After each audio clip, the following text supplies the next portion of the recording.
قبل آلاف السنين شيدت هنا أعظم حضارة عرفها التاريخ، حضارة الفراعنة، حيث بدأ كل شيء. على أرض الرمال والذهب قامت إمبراطورية لا يقدر الزمن على محوها.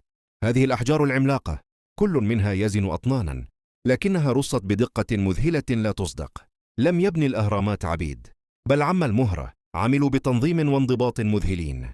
اتجهت الأهرامات نحو الشمال الحقيقي بدقة تفوق قدرات كثير من حضارات اليوم. كان الهرم يلمع كالنجم، مغطى بحجر جيري أبيض يضيء تحت شمس مصر. في داخله صممت غرف الدفن لحماية جسد الملك، استعدادا للحياة بعد الموت.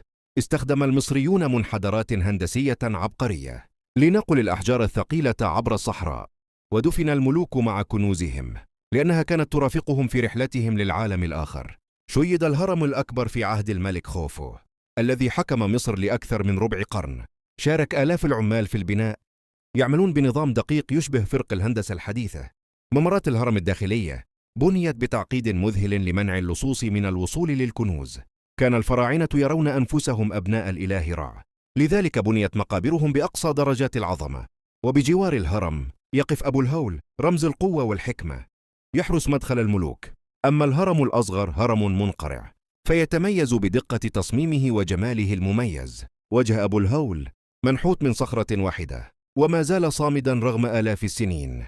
مجمع الأهرامات كان مدينة كاملة، مع معابد وحدائق ومخازن ومعابر ملكية. وكان للكهنة دور عظيم، يكتبون على ورق البردي أسرارا لا يعرفها إلا الملوك.